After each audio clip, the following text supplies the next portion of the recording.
Good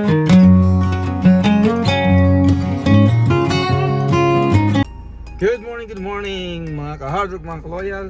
Welcome back sa ating channel. Nandito na po tayo sa Pilipinas. Time check is 6:11 AM. Actually, karating lang namin kaninang mga past 3 AM pero hindi tayo makatulog. So, bibili tayo ng pandesal. At ito yung mga kasama natin. Si Irene, si Renzel, si Kuya Edwin, at si Ate Marie. Ayan. Ako ngayon ang driver! Alright, we'll see. Marunong pa kaya tayo dito. Tara, samahan nyo kami! Kung hindi, papulay yan ito po na test mo kaliwan. Kaya para sa inarap. Mga takwi ba yung gilid mag-drive? Tatapang gusto na niya dahil. May manawag tam. Talagang ipadala. Okay, let's go, let's do it. Nasa neighborhood po tayo ng Punta Verde, mga ka-hardrock, mga ka-loyal. Ayan, makikita nyo ang lugar dito. Maaga pa, kaya tulog pa ang mga people. Kami na ang gising. Dora pang tulog. Hala. Gawin mo. May beauty ako. Ayun. Sige, off muna natin. Okay, yan po, lalabas na po tayo sa Punta Verde community. Pupunta na tayo sa street. Ayan. Kapanan tayo dito. Naku po. Kaya tayo, mukhang nag-receive yung mga driver dito. Ayan. Ayan. Okay. Ayan po, ang hardware mga kabayan. Kaya namin umuwi ng tinapay or pandesal. Nice way, you know. Ako na lang nag-itay sa ayan, balik po tayo mga ka-hardwork, mga ka-loyal. Ito po yung barrio sa Pumaysa. Hindi na siya mukhang barrio, parang syudad na. Ang daming mga sasakyan at tindahan. Hindi ko na halos kilala yung mga tao dito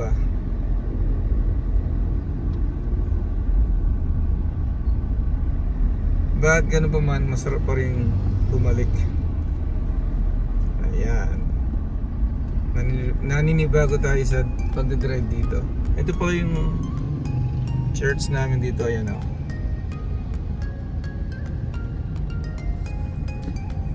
Malaki ng pagbabago, at saka yung barangay hall, at saka yung gym ni Koy, gym court. Oh, okay, ayan. By the way, mga ka-hardwork, mga ka-loyal, this house, ito po yung bahay namin. Ayan, dito na ako nagpark sa harapan kasi may binibili yung mga kasama natin. Ito yung bahay matanda, kumbaga, yung sinatatay. So, yep.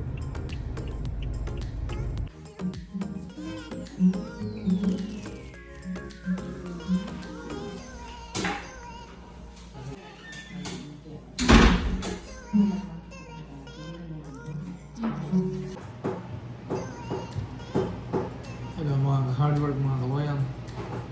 Magkape po tayo at magpanigdasal. Ito yung mga nakakamiss dito. Ito ba? Natatanda ng minuto. Ayan, so kape ang tinapay.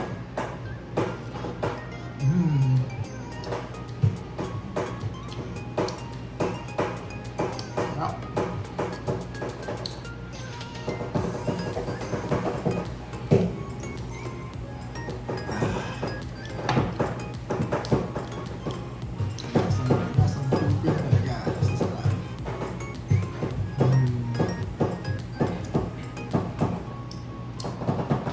Gusto naman din pa.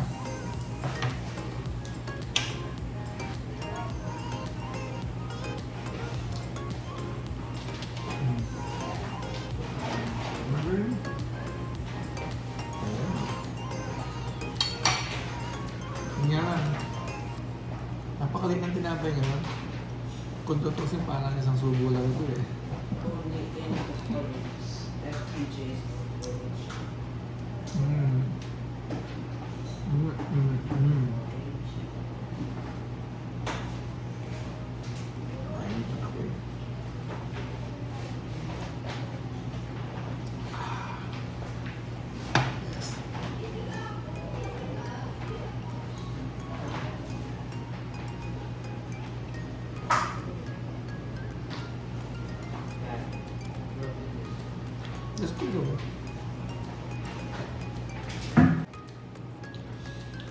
First day namin dito sa Pilipinas. Or ako at least. Pinapay tsaka kape. Breakfast. The best.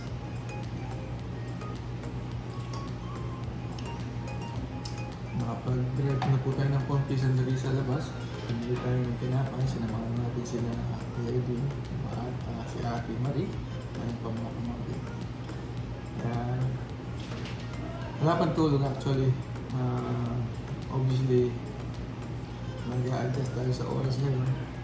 Kaya pag nakatulog ng kaunti sa airport kanina sa Kuwait. Kaya siguro hindi tayo na excited kahit paano. Mamaya siguro natin tayo. Enjoy muna natin yung tinapay at saka kape. Ayun, si Shano. He likes the tinapay also. What do you think, Shano? It's good. Masarap. Masarap. Ayan. Si Noah, yung bunso, nauna na po siya. Actually, siya yung nag-ask kanina ng pandesal at saka star margarine daw. Kaya nagpunta kami sa Panagbiria. Yung kanina maliit na tindahan doon. So pagdating, kumain na siya tayo. Bumalik na siya sa taas. Ngayon, tayo at saka si Sean. Tapos, si Shirley at saka si Shane. Mukhang tutulog na. Are you sleeping already, Sean? Just about? Noah's playing. He says he's not sleeping anymore. Anyway, yan po ang unang ginawa natin pagkatapos magbukas ng siyempre isa sa asiyahan ng pag-uwi sa Pilipinas. Di ba excited ka po? Di po ba?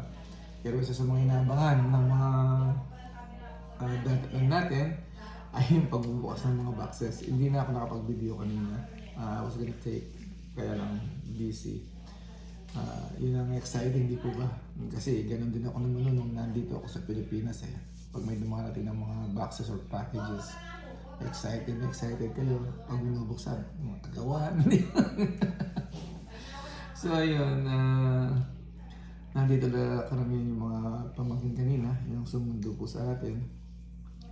Kaya binuksan ko na rin kaagad yung pagdating namin para yung excitement ma-enjoy naman nila o namin kahit konti lang, kahit sandali lang. So, that's that for the day, early for today. O siya, hanggang dito na muna po to. Enjoy ko lang yung breakfast namin dito. Kape at pandesal at star margarine. Well, thank you for watching mga kaharnot, mga kaloyan. Hopefully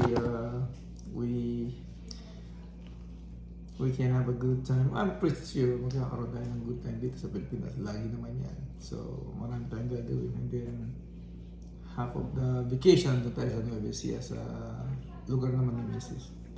But for now, end muna natin ito and thank you all so much. It's nice to be back home.